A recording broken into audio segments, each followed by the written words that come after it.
मैं ओंकार हूं।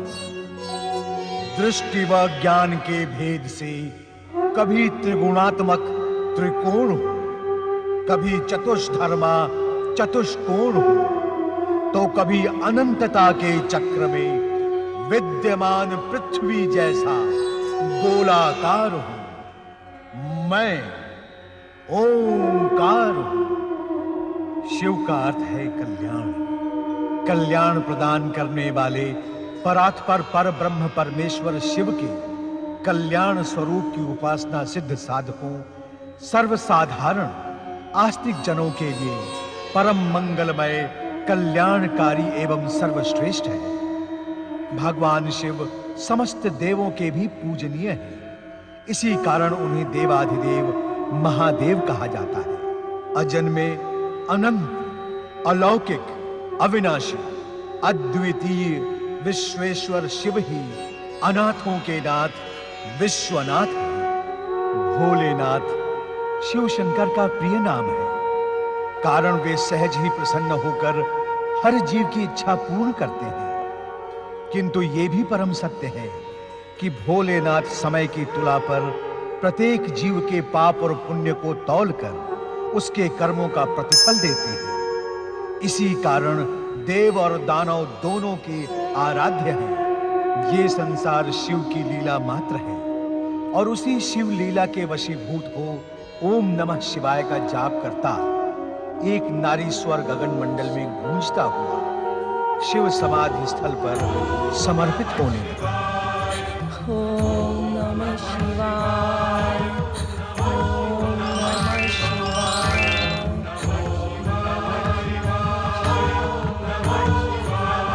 भोलेनाथ, आज आपको अचानक रात्रि में गगन विहार करने की इच्छा कैसे हुई? स्वामी, ये करुण स्वर किस दुखी नारी का है? आज तो तुम प्रश्न पर प्रश्न पूछे जा रही हो। क्या हमारे उत्तर की भी प्रतीक्षा नहीं करोगी? पहले अपने पहले प्रश्न का उत्तर तो सुनो।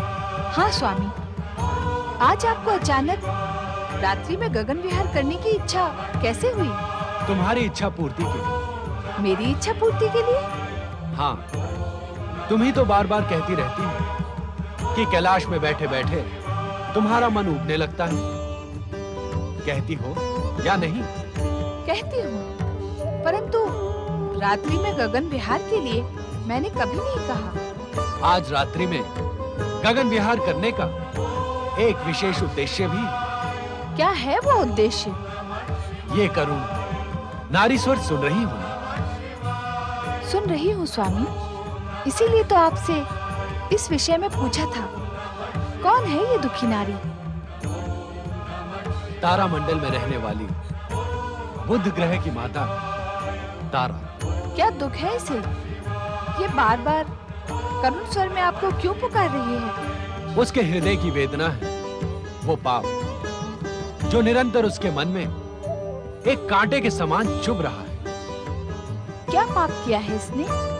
वो तो तुम्हें कुछ ही समय के पश्चात स्वयं ज्ञात हो जाए। इस समय तारा मंडल में रहकर एक साध्वी का जीवन व्यतीत कर रही है।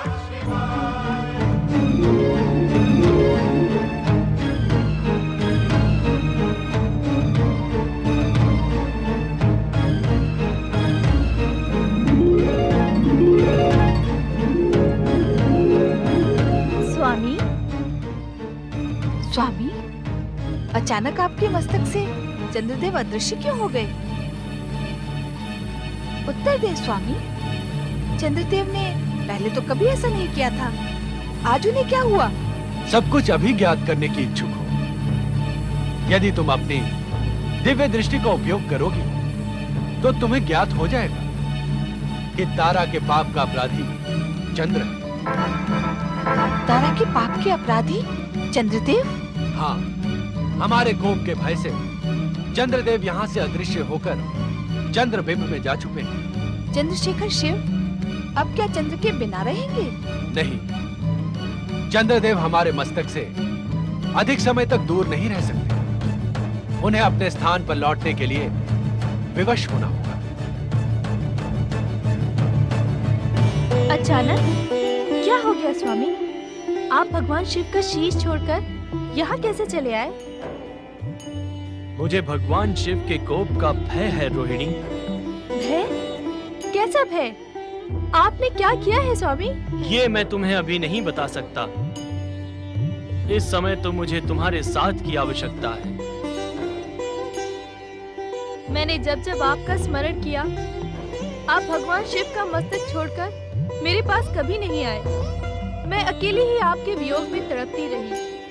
परंतु आज अचानक ऐसी क्या अनहोनी हो गई स्वामी? बताएं मुझे स्वामी। बताऊंगा रोहिणी, सब कुछ बताऊंगा।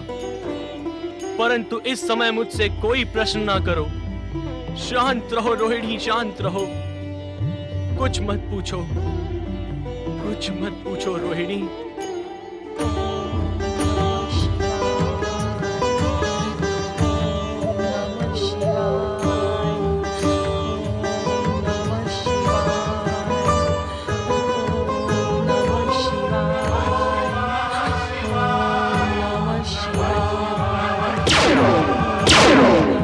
माता, तुम्हारी ये करुण पुकार मेरे हृदय को बींध रही है। बताओ माता, क्या दुख है तुम्हें? पुत्रबुद्ध, हाँ माता, बताओ मुझे, तुम्हारा ये दुख दूर करने के लिए मैं क्या कर सकता हूँ?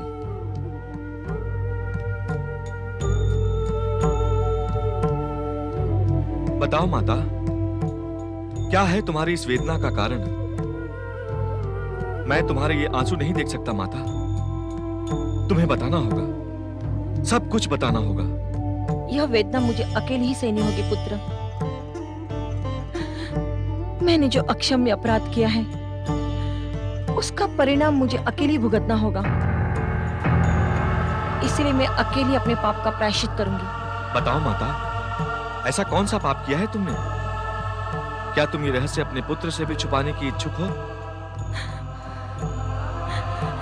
ये ऐसा अपराध है जो कोई माता अपने पुत्र को नहीं बता सकती। मुझे अकेले छोड़ दो पुत्र। यदि करुणा में भगवान शिव शंकर तक मेरी ये पुकार पहुंचेगी, तो वह अवश्य ही मेरे अपराध की अग्नि शांत करेंगे। और जब तक ऐसा नहीं होता, मुझे इसी प्रकार पश्चाताप की अग्नि में जलते रहना होगा। मैंने पहले भी कई बार तुमसे इस रहस्य को ज्ञात करने का प्रयास किया, परंतु तुम इस विषय में सदा मौन रही। क्या तुम्हें अपने पुत्र की वेदना पर विचार नहीं आता माता?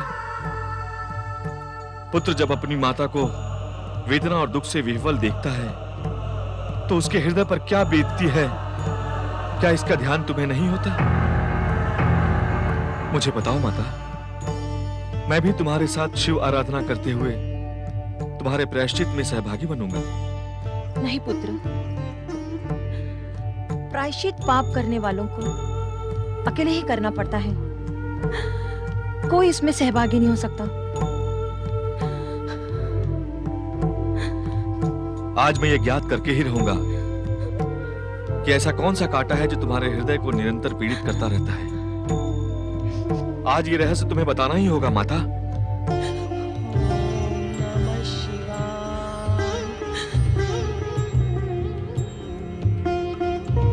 तारा का करुण स्वर अचानक थम क्यों गया स्वामी? ये जानने के लिए हमें स्वयं तारा के पास जाना होगा। हमें उसकी करुण पुकार का उत्तर भी तो देना है देवी। तो चले स्वामी, तारा की करुण कथा सुनने के लिए मैं व्यग्र हो रही हूँ। चलो देवी। तुम्हारा दुख दूर करने के लिए मैं अपने प्राण भी देने को प्रस्तुत हूँ माता। कृपा करके मुझे उस सत्य का ज्ञान कराओ जिसे अब तक आपने अपने आंसुओं में छुपा रखा है। नहीं पुत्र नहीं, मुझ में इतना साहस नहीं है कि मैं तुम्हें उस कटु सत्य का ज्ञान कराऊं।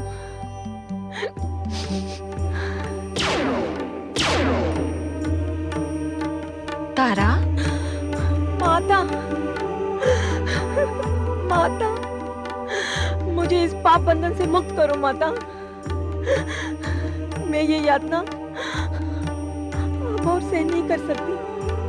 धैर्य धारण करो देवी तारा। उठो,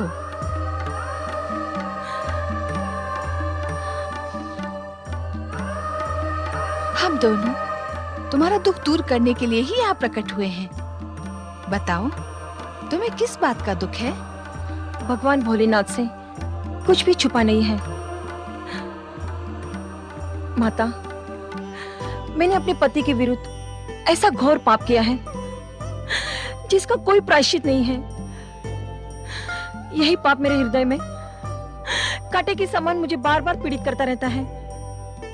देवी तारा, संसार में ऐसा कोई पाप नहीं जिसके प्रायश्चित का विधान न हो। तुम्हारे इस पाप में तुम अकेली नहीं थी। हमारे द्वारा बार बार रक्षित होने वाले, हमारे शीश की शोभा बढ़ाने वाले चंद्रदेव भी तुम्हारे साथ इस पाप में सम्मिलित थे।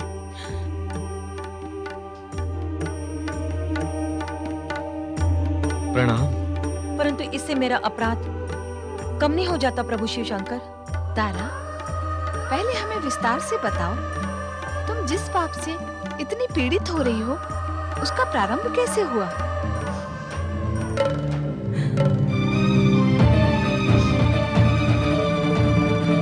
तारा, देवी पार्वती को वो सब कुछ बता दो। पाप को प्रकाशित करने से पाप का अंधेरा कुछ कम हो जाता है, हृदय का भार हल्का हो जाता है। जब अत्रि अनसुया का पुत्र सुकुमार चंद्र मेरे स्वामी बृहस्पति के पास शिक्षा ग्रहण करने आया तो प्रथम दृष्टि में मेरा चंचल मन चंद्र की सौंदर्य की ओर आकर्षित हो गया। चंद्र तो चंचल था ही और उसका मन भी मेरे रूप में उलझ गया और ओम नमः शिवाय। ओम नमः शिवाय। प्रणाम गुरुदेव। ओम नमः शिवाय। प्रणाम प्राणनाथ। ओम ओम नमः नमः शिवाय। शिवाय। ओम नमः शिवाय। ओम नमः शिवाय।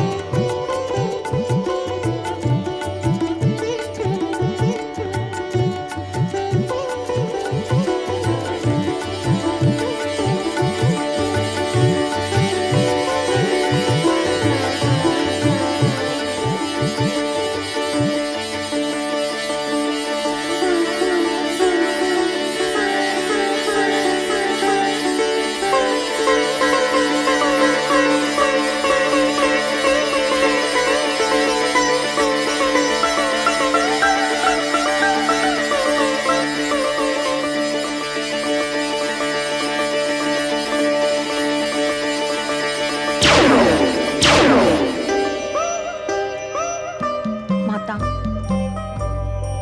इस प्रकार चंचल चंद्र के प्रथम दृष्टि प्रेम मिलन से मैंने न केवल अपने पति के साथ विश्वासघात किया है अपितु अपने सतीत्व को भी कलंकित किया है, जिसका परिणाम है तुम्हारा ये निर्दोष पुत्र बुध। नहीं माता श्री, ऐसा न कहो। सारा संसार जानता है कि मैं देवगुरु बृहस्पति और देवी तारा का पुत्र बुध हूं। ये सुनकर मेरा हृदय छिन्न भिन्न हो रहा है माता। कह दो कि ये सत्य है। कह दो माता कि ये सत्य है। शांत हो जाओ बुध। तुम्हारी माता ने जिस सत्य को स्वीकार कर लिया है, उस सत्य को तुम्हें भी स्वीकार करना होगा। और सच पूछा जाए तो यह सत्य अब सब पर उजागर हो गया है। क्या कह रहे हैं भोलेनाथ? क्या यह सत्य सब पर उजागर हो गया है? तुम्हारा जनक चंद्र इसी कारण हमसे भयभीत होकर चंद्रबिंब में जा छुपा है। भोलेनाथ, आपसे तो ये सत्य छुपा नहीं था, फिर आपने चंद्र को दंडित क्यों नहीं किया? क्या तुम चंद्र का स्वभाव नहीं जानती देवी? यदि हम चंद्र को अपने शीश पर धारण नहीं करते तो चंचल चंद्र न जाने ऐसी कितनी कथाओं को जन्म देता। परंतु अपराधी का दंडित होना उचित है स्वामी। क्या आपने उसे इस विषय में प्रताड़ित भी नहीं किया? चंचल चंद्र हमारे नेत्रों की भाषा समझता है देवी। नहीं स्वामी, चंद्र आपकी करुणा का अनुचित लाभ उठा रहा है। आपका उसे दंडित करना ही उचित है। जिसका स्वभाव ही चंचल और असंयमी हो, उसे हम दंडित कब तक करते देवी? दक्ष प्रजापति द्वारा शापित होने पर हमने उसे रोग मुक्त करने के लिए सोमनाथ ज्योतिर्लिंग की स्थापना की। श्री गणेश द्वारा शापित होने पर तुमने उस पर करुणा की।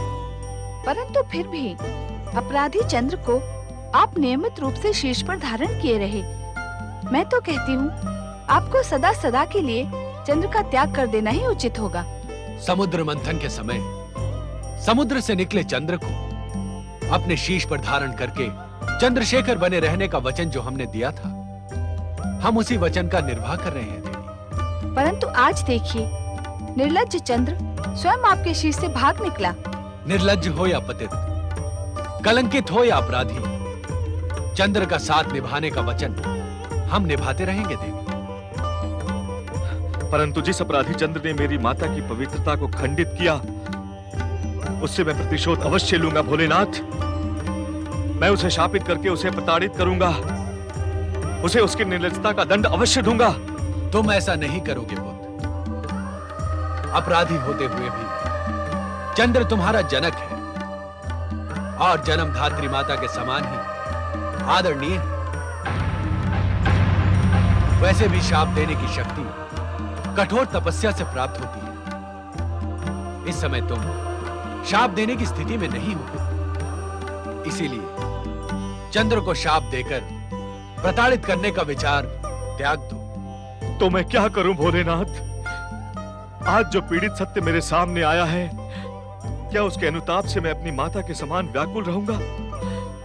मुझे इस व्याकुलता से मुक्ति दिलाए भोलेनाथ। धन्य है देवगुरु बृहस्पति, जिन्होंने सब कुछ जानते हुए भी चंद्र और तारा को शाप नहीं दिया। इस महानता के कारण ही तो बृहस्पति ने देवगुरु का पद प्राप्त किया है। मन ही मन सुलगता ये ताप क्या किसी शाप से कम है देवाधिदेव? इस ताप का भी अंत हो सकता है तारा। कैसे प्रभु? तुम अपने स्वामी देवगुरु बृहस्पति के पास जाकर उनसे क्षमा याचना करो। उन्हें अपने हृदय की व्यथा सुनो। हमें पूर्ण विश्वास है कि वो तुम्हें सच्चे हृदय से क्षमा कर देंगे। नहीं नहीं शिवशंकर, उन्हें अपना मुंह दिखाने का साहस मुझ में नहीं है। मैं क्या मुंह लेकर उनके समक्ष जाऊंगी? देवगुरु बृहस्पति के समक्ष मैं तुम्हें लेके चलूंगा माता। भगवान शिव के आदेश का पालन करना हमारा परम धर्म है। विशाल हृदय देवगुरु बृहस्पति तुम्हें अवश्य क्षमा कर देंगे तारा। अपने पुत्र को लेकर तुम उनके पास जाओ। वृथा संकोच न करो। तुम्हारे दोष मुक्त न होने का एक कारण ये भी है कि अब तक तुम संकोचवश उनसे दूर रही। भगवान शिव और माता पार्वती की आज्ञा की अवहेलना हम नहीं कर सकते माता। हमें देवगुरु बृहस्पति के समक्ष जाना ही होगा। जो आज्ञा देवाधिदेव माता पार्वती। तुम्हारा कल्याण हो। स्वामी, आप अपने भय का कारण मुझे बताते क्यों नहीं? भगवान शिव शंकर से आपको किस बात का भय है? अर्थात आप मुझे इस योग्य नहीं समझते कि आप अपने मन की व्यथा मुझसे कह सकें। मैं आपकी धर्म पत्नी ही नहीं, मैं आपकी सबसे प्रिय पत्नी हूँ। मुझसे कोई बात आप कब तक छुपाएंगे? क्या तुम उस अपराध के लिए मुझे क्षमा कर दोगी? मैं अपने आप को बहुत लज्जित अनुभव कर रहा हूँ रोहिणी। मेरा साहस मेरा साथ नहीं दे रहा है। मैं क्या करूँ रोहिणी, मैं क्या करूँ? मैं आपकी सेहत धर्मिणी हूँ। आपके हर अच्छे बुरे कार्य के परिणाम में साथ देना मेरा धर्म है। आप मुझसे कुछ न छुपाएं, सब कुछ स्पष्ट कह दें। रोहिणी, कहते हैं गुरु पत्नी माता के समान होती है, हाँ, ये बात तो सत्य है कि गुरु के समान गुरु पत्नी का स्थान भी उतना ही पूजनीय होता है। जब मैंने अपनी गुरु पत्नी को वासना की दृष्टि से देखा, तब मेरा मन कितना पतित हुआ होगा रोहिणी, इसकी कल्पना तुम कर सकती हो? आप किस गुरु पत्नी की बात कर रहे हैं? कौन थी आपकी गुरु पत्नी? इस विषय में आपने मुझे कभी कुछ नहीं बताया। मैंने जानबूझकर तुम्हें इस पतित प्रकरण के विषय में कुछ नहीं बताया रोहिणी। मैं ही अपराधी था, और एक अपराधी अपने अपराध को छुपाए बिना नहीं रह सकता। मुझे अपनी गुरु पत्नी का नाम बताएं स्वामी। मैं आपको विश्वास दिलाती हूँ कि आपकी हर परिस्थिति में मैं आपका साथ दूंगी। सच्ची धर्म पत्नी होने का कर्तव्य निभाऊंगी। मेरी गुरु पत्नी का नाम है देव गुरु बृहस्पति की धर्म पत्नी देवी तारा, और उस अपराध का कलंक मैं तब से लेकर अब तक ढोता आ रहा हूँ। ये अनैतिक और अनुचित कार्य करके आपने देवत्व की सारी मर्यादाओं को नष्ट भ्रष्ट कर दिया। आपकी गणना तो देवताओं में होती है। एक देव को क्या ये कुकृत्य शोभा देता है?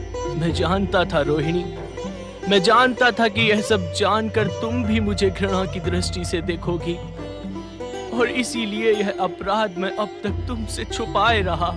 मैंने हर परिस्थिति में आपका साथ निभाने का वचन दिया है। मैं अपना वचन अवश्य निभाऊंगी। परंतु आश्चर्य है कि भगवान शिव सब कुछ जानते हुए भी आपको अपने शीश पर धारण किए रहे। भगवान शिव शंकर महान है रोहिणी, वे करुणा निधान हैं। परंतु आज भगवान शिव शंकर और माता पार्वती के सम्मुख जाने का मेरा साहस समाप्त हो गया है।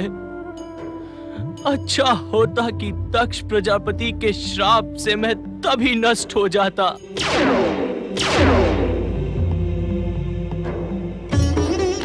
देवादिदेव, महादेव, माता पार्वती, मेरे पति के अपराध को क्षमा करें। उन्हें शिव कोप से नष्ट होने से बचाएं। दया करें करुणामय, दया करें। अर्थात आज चंद्रदेव ने तुम्हें इस विषय में सब कुछ बता दिया। माता पार्वती, मेरे सुहाग की रक्षा करें। मैं आपके चरण छूती हूँ। मेरी वेदना आप समझ सकती हैं। धैर्य धारण करो रोहिणी। रोहिणी, यदि हमें चंद्र को दंडित करना ही होता तो हम यहाँ कदापि प्रकट नहीं होते। समुद्र मंथन के पश्चात चंद्रदेव को अपने शीश पर धारण करते समय हमने इन्हें चंद्रशेखर बने रहने का वचन दिया था। वो वचन हम निभाएंगे रोहिणी, तुम निश्चिंत रहो। आप सचमुच महान है देवादिदेव। परंतु इस समय चंद्र को शपथ लेनी होगी कि यह अपनी चंचलता को वश में रखेगा और किसी पराई नारी पर कुदृष्टि नहीं डालेगा। मैं शपथ लेता हूँ प्रभु, सच्चे हृदय से शपथ लेता हूँ कि अपनी धर्मपत्नी के अतिरिक्त सभी नारियां मेरे लिए माता व बहन समान होंगी। अब मेरे अपराध को क्षमा करके पुनः मुझे अपने शीश पर धारण कीजिए भोलेनाथ। देवी पार्वती, चंद्रदेव के प्रति तुम्हारा रोष शांत हुआ या नहीं? स्वामी, मैं आपकी सहधर्मिणी हूँ।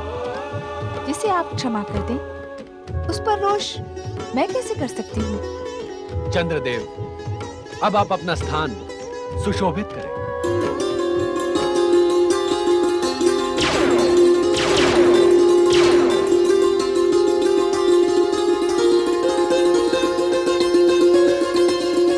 मैं जन्म जन्म तक आपके आभारी रहूंगी शिव शंकर। आप सचमुच धन्य हैं, सचमुच धन्य हैं आप देवादिदेव, महादेव। ओम नमः शिवाय। ओम नमः शिवाय। ओम नमः शिवाय। स्वामी, ओम नमः शिवाय। तारा, तुम यहाँ? प्रणाम देवगुरु जी। देवगुरु बृहस्पति जी, मैं आपकी कृपा दृष्टि का आकांक्षी होकर यहाँ आया हूँ। मुझे आशीर्वाद दीजिए। तुम्ही ग्रहों के युवराज चंद्रपुत्र बुध हो ना? मैं चंद्रपुत्र अवश्य हूँ, परंतु मेरे धर्मपिता आप हैं। नहीं, नहीं, नहीं, नहीं, कदापि नहीं। तुम संसार में चंद्रपुत्र बुध के रूप में ही विख्यात हो और रहोगे। स्वामी, माता पार्वती ने कहा है आप विशाल हृदय है, मेरा वह अक्षम्य अपराध आप अवश्य क्षमा कर देंगे और मेरे पुत्र बुध को स्नेह में आशीर्वाद प्रदान करेंगे। मैं जानती हूँ आपको स्वामी कहने का अधिकार मैं खो बैठी हूँ, किंतु यह भी जानती हूँ कि आप महान हैं और आपकी महानता ने ही मेरा अपराध क्षमा करके मुझे शापित होने से बचा लिया। तारा, मेरा तुम्हारा संबंध उसी दिन समाप्त हो गया था जिस दिन तुम चंद्र के मिथ्या मोह माया में फंस गई थी। उस दिन से तुम्हारा अस्तित्व मेरे लिए निरर्थक हो गया है। अब तुम मेरे लिए वैसी ही हो जैसे अन्य कोई देवी। अब उन संबंधों की दुहाई न दो जो सदा सदा के लिए समाप्त हो गए हैं। अब तुम्हें मुझसे कुछ प्राप्त नहीं होगा, इसीलिए अपने पुत्र को लेकर लौट जाओ अपने तारामंडल को।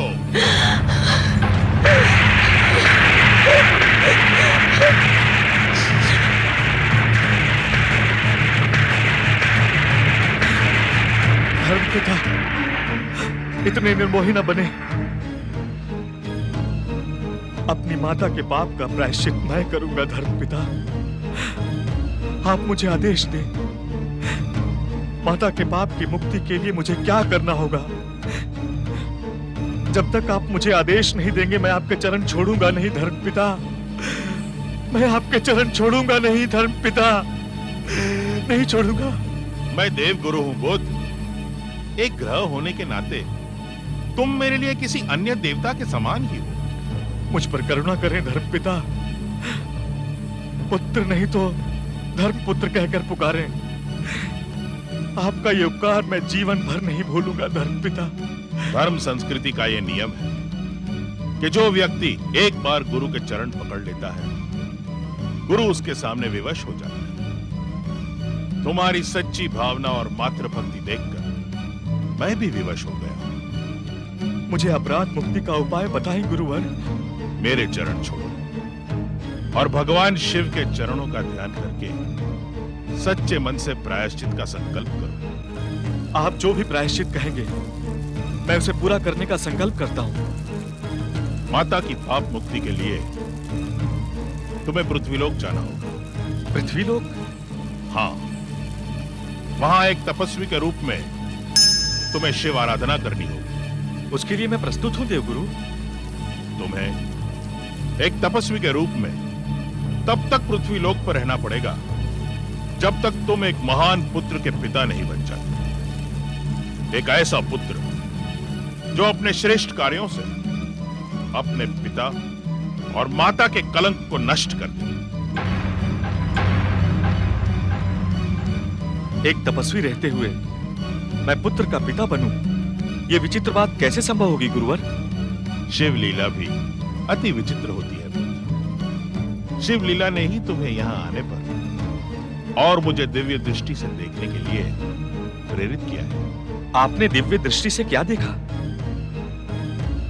अपनी दिव्य दृष्टि से मैं देख रहा हूं कि इस असंभव से कार्य में तुम अवश्य सफल होगे और अपनी माता को पापों से मुक्त कर दो। पृथ्वी पर मुझे कहां जाना होगा देवगुरु? महाराज मनु के पुत्र इक्ष्वाकु वंशी महाराज इल के पास जाकर उनसे तपस्या करने के लिए काम्यक वन में तपोभूमि की याचना करो। काम्यक वन? हाँ, काम्यक वन। इसी काम्यक वन का एक क्षेत्र भविष्य में शिव पार्वती की लीला भूमि बनेगा। ये प्रेरणा हमें शिव आराधना से प्राप्त हुई। जो आज्ञा गुरुदेव, मैं आपकी आज्ञा का संपूर्ण पालन करूंगा।